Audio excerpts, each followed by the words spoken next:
আজকে আমি যাচ্ছি সরকারি মুরাপাড়া কলেজে অনার্স সেকেন্ড ইয়ারে ভর্তি হওয়ার জন্য। 1889 সালে জমিদার বাড়ি নির্মাণের পর গ্রামের মানুষের শান্তির ঘুম হয়ে ওঠে হারাম। শুরু করে সবার উপর অত্যাচার ও জুলুম। নিষিদ্ধ হলো জোতা ও ছাতা। হঠাৎ 1947 সালে জগদীশ চন্দ্র সপরিবারে চলে যান কলকাতায়, কিন্তু 1948 সালে দখল করলো পাকিস্তান। Hey guys, আমি Amit Hasan, back to back new video baby. তো গাইস, আজকে আমি যাচ্ছি সরকারি মুরাপাড়া কলেজে অনার্স সেকেন্ড ইয়ারে ভর্তি হওয়ার জন্য। এবং এটা আগে ছিল জমিদার বাড়ি, এবং আপনাদেরকে আমি জমিদার বাড়ির রহস্য আজকে জানাবো। সরকারি মুরাপাড়া কলেজে গিয়ে জমিদার থাকাকালে তার এলাকার মানুষের উপরে সে কি পরিমাণে নির্যাতন করতো, তো সবকিছু বলবো আমি ভিডিওর মাঝখানে। So finally I am coming my old college and university, and this is Amtala. প্রতিটা কলেজ এবং ভার্সিটিতে একটা ফেমাস জায়গা থাকে যেখানে বসে ময়না এবং টিয়ার আড্ডা দেয়। 3 সিট বিল্ডিংটি হচ্ছে নামাজ পড়ার স্থান এবং শিক্ষকদের কক্ষ, সাথে একাডেমি ভবন এবং শহীদ মিনার। এই ভবনটি বর্তমানে সরকারি মুরাপাড়া কলেজ নামে পরিচিতি পেয়েছে। 1889 সালে বাবু রামরতন ব্যানার্জি জমিদার ভবনটি নির্মাণ করেছিল। শহীদ জিয়াউর রহমান হল কলেজের বিভিন্ন অনুষ্ঠান এই অডিটোরিয়াম রুমে করা হয়। হলের পিছনে রয়েছে আইসিটি ভবন, যা 4 তলা বিশিষ্ট। Inter first year, second year এবং অনার্সদের ক্লাস করানো হয় এই ভবনটিতে। অনার্স সেকেন্ড ইয়ারে ভর্তির জন্য এসেছিলাম, সেই কাজটা এখন সেরে নেই। আর আমরা এখন ব্যাংকে চলে আসলাম টাকা পে করার জন্য। আমরা এখন সরকারি মুরাপাড়া কলেজের দোতলায় যাচ্ছি, বা উঠে গেছি। রামরতনের ছেলে বিজয়চন্দ্র সে একতলা ভবন নির্মাণ করেছিল। দোতলায় ক্লাস হয় এবং শিক্ষকদের বিভাগীয় রুম। দোতলা থেকে দাঁড়ালে কলেজের সামনের দৃশ্য, পুকুর, আমতলা, খেলার মাঠ, মেইন রাস্তা এবং ফ্যাক্টরি এবং শীতলক্ষা নদী সবকিছু স্পষ্টভাবে দেখা যায়। পরবর্তীতে বিজয়চন্দ্রের ছেলে জগদীশ ও আশুতোষ চন্দ্র দোতলা ভবনটি নির্মাণ করে। আর আমি এখন জমিদার বাড়ির ভিতরে যাব, দোতলার ভিতরে, ওইটা আপনাদেরকে দেখাই। তো এটা হলো ভিতরে আসার রাস্তা, এবং এখান থেকে শুরু। এই রাস্তা ব্যবহার করে জমিদার বাড়ির মেইন কক্ষ যেতে হয়, মানে দোতলায়। আর এই জায়গা থেকে দাঁড়ালে কলেজের পিছনের সাইডগুলো দেখা যায়। আমি এখন যেখানে দাঁড়িয়ে আছি এই জায়গাটি রামরতনের ছেলে বিজয়চন্দ্র ব্যানার্জি এই ভবনগুলো নির্মাণ করেছে। এই পুরো জমিদার বাড়িতে 95টি কারুকার্যমণ্ডিত প্রাসাদ রয়েছে, এবং রয়েছে তাদের নিজস্ব পার্সোনাল একটি মন্দির, যেটা এখনো বর্তমানে আগের মতোই দেখা যাচ্ছে, অনেকটা সৌন্দর্যময়। রামরতন ছিলেন নাটোরের রাজার বিশ্বস্ত একজন কর্মচারী। তার সততার পুরস্কার হিসাবে এই জায়গাতে তাকে কিছু জায়গা সম্পত্তি দেওয়া হয়। তো এটা হচ্ছে সরকারি মুরাপাড়া কলেজ বা জমিদার বাড়ির পিছনের অংশ, এবং পিছনে যাওয়ার রাস্তা হচ্ছে এটা। রামরতনের 2 ছেলে প্রতাপচন্দ্র পিছনের অংশটুকু নির্মাণ করেছে এবং সামনের অংশটুকু নির্মাণ করেছে বিজয়চন্দ্র। আর এখানে আজ থেকে কয়েক বছর আগে, 5 থেকে 8 বছর বা 10 বছর আগে এই জায়গাতে স্কুলের স্যারদের বসবাস ছিল, এখন বর্তমানে নেই।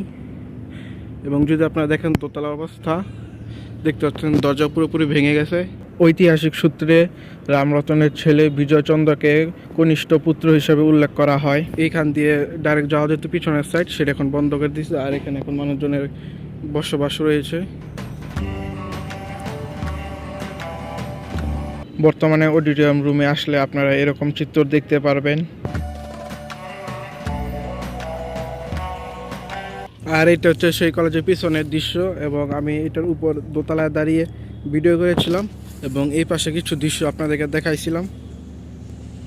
মূলত এখান দিয়ে গেলে কলেজের পিছনটা যাওয়া যায় এবং পিছনে মেইন রাস্তা ওঠা যায়, যেটা কলেজের উপজেলা নামে পরিচিত। আইসিটি ভবনের সাথে এই ভবনটি নতুন নির্মাণ করা হচ্ছে এবং 8 থেকে 10 তলা হতে পারে।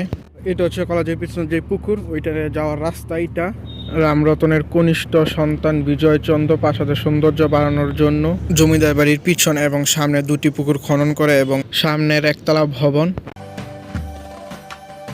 আর এখন এই পুকুরটার বর্তমান অবস্থা দেখতে পাচ্ছেন, কচি পানা পুরো ভরে গেছে, এবং এই পুকুরটা পিছনে হওয়ার কারণে এটা পুরোটাই নষ্ট হয়ে গেছে। পুকুরের সামনে যে 3 সিটের ঘরগুলো দেখতে পাচ্ছেন, ওইগুলো এখন আরএফএল কোম্পানি নামে পরিচিত।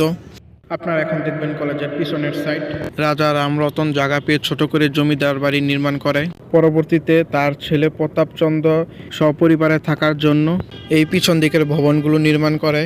এই সব কিছু ছিল রাজার আমলে, এবং সে আমলে করার ফলে দেখতে পাচ্ছেন অনেক ইটের বেড়াই ভেঙে যাচ্ছে। আর কলেজের পক্ষ থেকে এই ঘরটা বানানো হয়েছিল মার্কেটিং বিভাগের কক্ষ। আমি এখন যাচ্ছি কলেজের দ্বিতীয় ফেমাস জায়গা কৃষ্ণচূড়া বাগানে।